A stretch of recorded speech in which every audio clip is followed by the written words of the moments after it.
Welcome to Channel 24.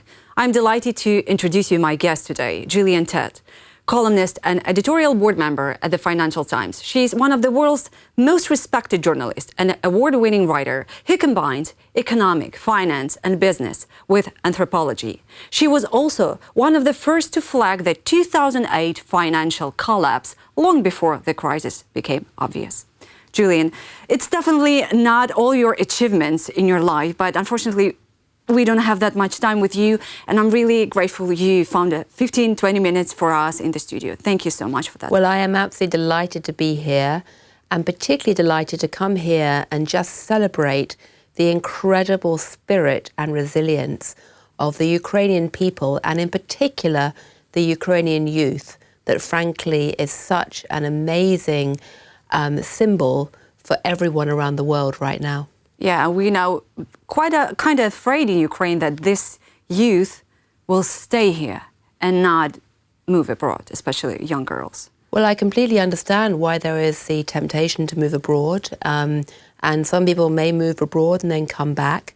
One of the things I do, apart from being a journalist, is I oversee King's College in Cambridge University in England, and we have Ukrainian students, and some of them, I suspect, will stay, but many still feel in their hearts and their soul that they are deeply committed to rebuilding the Ukrainian nation in the future.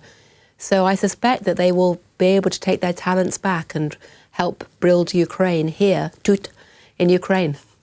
Tut, yes. So you are a bit trying to learn Ukrainian, right? Yes, I did my PhD in the former Soviet Union when it was still the Soviet Union, and I studied in Russian. And I'm now very keen to try and learn some Ukrainian as well. So I know a little bit, but I've got a long way to go. That's so, I'm impressed, to be honest. Gillian, back then, in 2008, 2007, actually, you saw that this looming crash was approaching when others were kind of ignoring it. What do you think about now?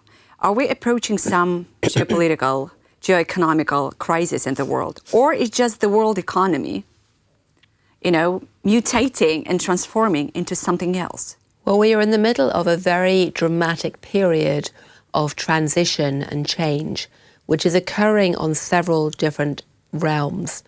On the one hand, we're seeing major geopolitical shifts because the global order, which was created after World War II, is essentially breaking down very rapidly.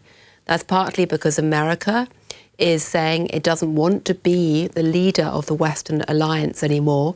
It doesn't appear to believe in the alliance being the dominant organizing principle. And at the same time, China is becoming dramatically more powerful on the world stage. Russia, as the Ukrainians know, through such tragic horror, is trying to reassert itself. And also areas like the Gulf states, Saudi Arabia and UAE, are also growing in might. So the geopolitical environment is changing rapidly, but also the technological environment is changing rapidly with the rise of digitalization and artificial intelligence. So those two things together create a very, very febrile, very dramatic sets of changes now. And on top of that, you have the financial system, which is basically having an enormous amount of debt in the Western world that will potentially create big financial problems in the future. Yes. And, okay, then is globalization is over? Why I'm asking you that? Because I was thinking that if it's over, it's going to be temporary because we as a humanity tend to come back to something that's very easy for us or profitable and comfortable. Is that true or not? Well, a lot of people are saying that we had the era of globalization until 2 or 3 years ago, and now it's deglobalization. So deglobalization, nationalism, that's seen as being the dominant theme today. And we have indeed seen in periods of history before a episode when you have rapid globalization, which then goes into reverse. We had that essentially in the 1920s, when before 1914, there'd been very rapid globalization, which then went into reverse. I think today it's a bit more complicated. in that in some aspects, the rapid globalization that we saw between 1989 and 2009, I think, is slowing down. However, the internet has connected the world in a way that's going to be very hard to undo. So yes, we're seeing increased nationalism, increased protectionism. We're starting to see wars, and we're also seeing a lot of businesses talking about localization of their operations. But I think the idea we're going to go straight back to where we were 150 years ago is not very likely, because trying to pick apart all these connections, I think, will take some time. So is the contemporary businessman should think as a general? Well, I think that the contemporary businessman needs to recognize, or woman, that there's a lot of change and flux right now. What we don't know is whether America will carry on this isolationist path. We don't know whether the rest of the world, Europe, will actually say, no, we want to stand up for liberal values and globalization, and maybe work with the Gulf states or even China to keep pushing forward globalization. We don't, unfortunately, know whether there'll be any end to Vladimir Putin's murderous attempt to essentially expand the Russian influence. So there's a lot of uncertainty. What is clear, though, is that technology is changing the world very rapidly, and we're going to be in a situation of great flux for some time to come. And the other thing that's also clear is that humanity is very resilient. When you look back in the last 150 years, 2 world wars, lots of tech change, lots of people made a lot of money during periods of instability, and essentially societies do survive, but they have to be very nimble and agile. Absolutely. Speaking about Russian dictator,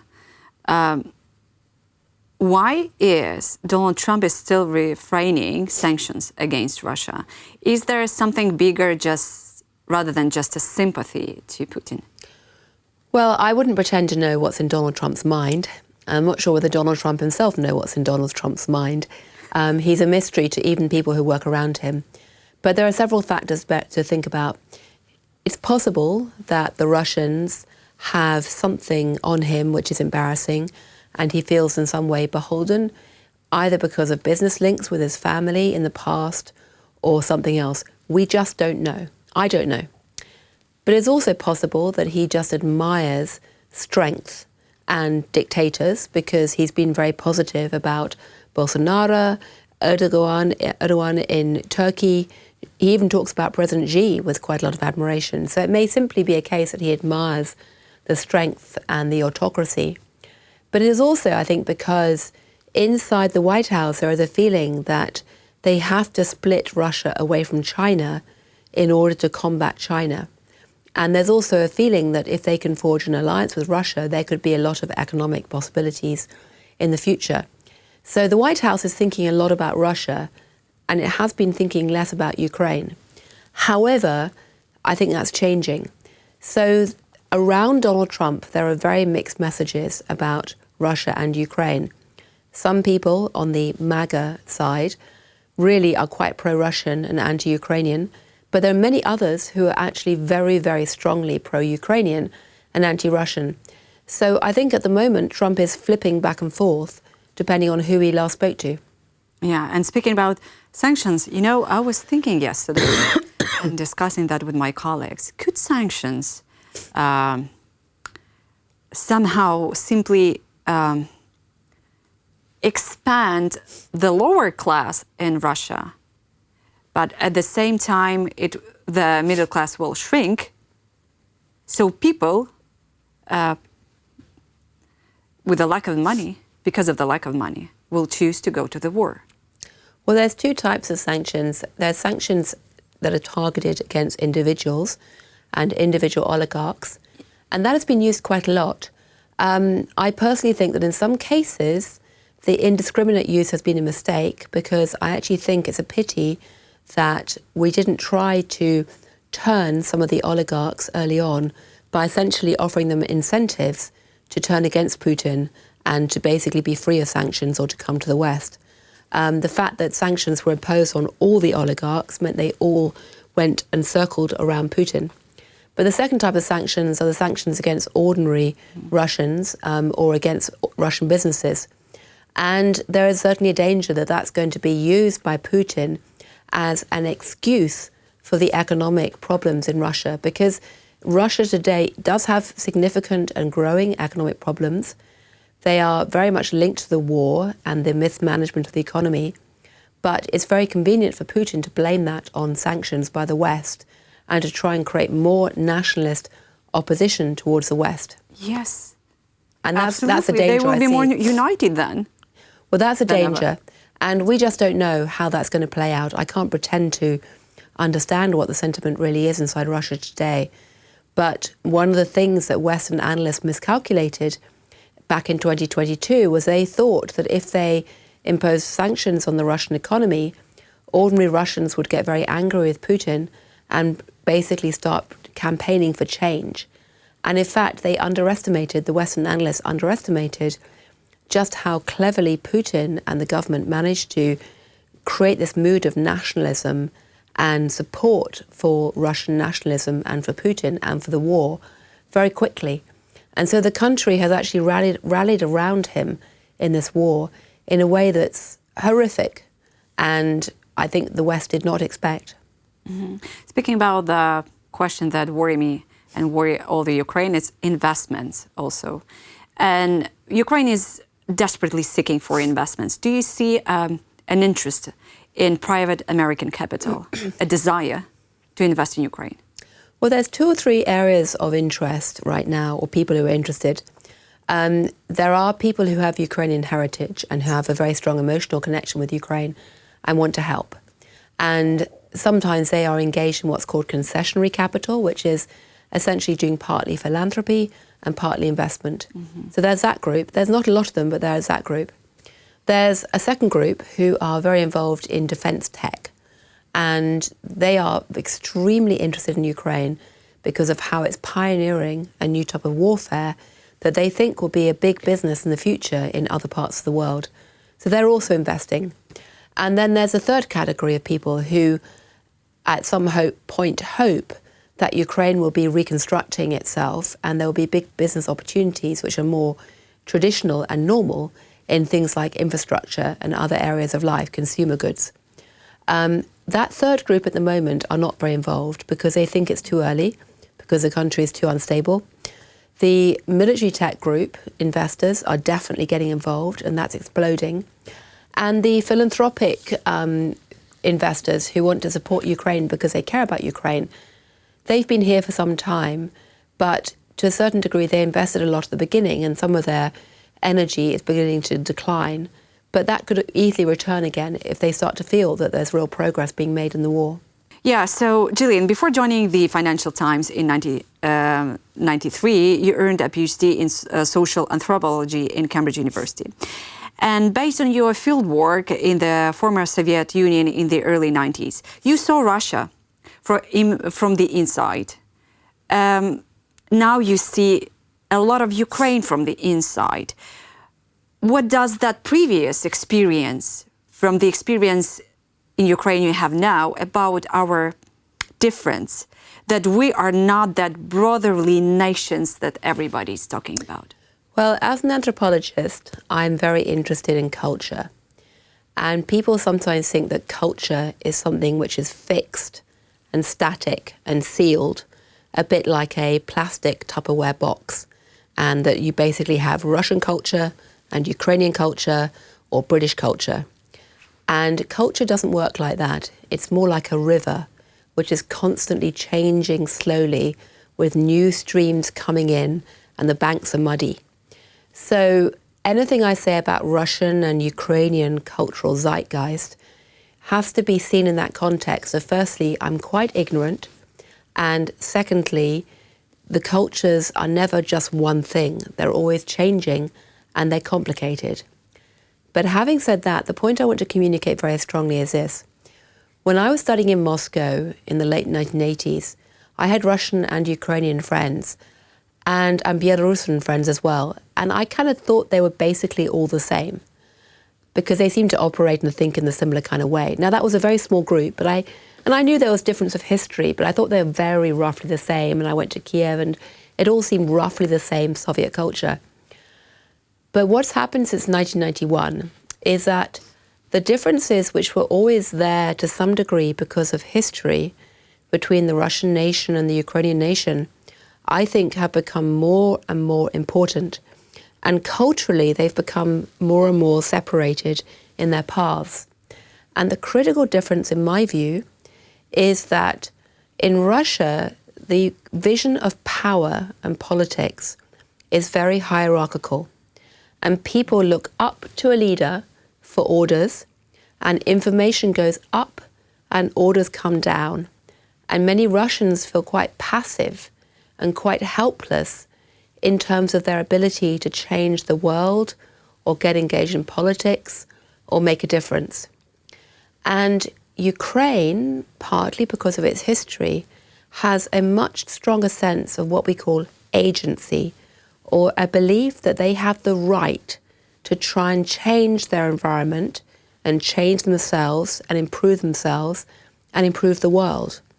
And instead of having a hierarchical model of power, a vertical model of power, there's a much stronger sense of a horizontal model of power, where Ukrainians have long been very good at organizing themselves in self-organized groups, lateral patterns of organization, and constantly challenging and questioning authority. It's a very rebellious nation, ever since the Cossacks. And of course there are big differences in Ukraine, and these are stereotypes. But I think what's happened since 2014, or really before that, is two things that are very important. One is that events like Maidan showed people that people power in Ukraine is important, and young people can organize themselves, and older people, and try to push for change and have a sense of agency. But also the explosion of the internet and the digital businesses reinforce that for two reasons. Firstly, that the internet is organized on lateral networks. The internet is a world where you are automatically trained to think about horizontal networks of power, not authoritarian hierarchical networks. And secondly, when the internet hit Russia and Ukraine, Russia's market is so big that many of the engineers worked for Russian companies in the world of digital back offices and computing. In Ukraine, it wasn't big enough. So many Ukrainian internet engineers and software engineers worked for Western companies, and they became plugged into these Western networks and exposed to Western liberal ideas like agency and self-help and democracy and a belief that you have the right to have a voice and change the world. So today, it seems to me, as an outsider, and again, it's just my impressions and I'm quite ignorant, but it seems to me that Ukraine has this incredible spirit of agency, and the war has intensified that dramatically. And it means that it's chaotic and messy and rebellious, and it's a nightmare to try and manage, but it's also creative and vibrant and entrepreneurial and democratic and resilient. And I actually think that today, that is Ukraine's superpower. Yeah, thank you so much. And you know, I just a point, a short one. Maybe you've heard, but we had that problem with the Anti-Corruption Bureau. Yeah. Just not that a long time ago. And the fact that young Ukrainians came out and demonstrated. That's absolutely. We have a war, and we're like, no, we will not postpone this question.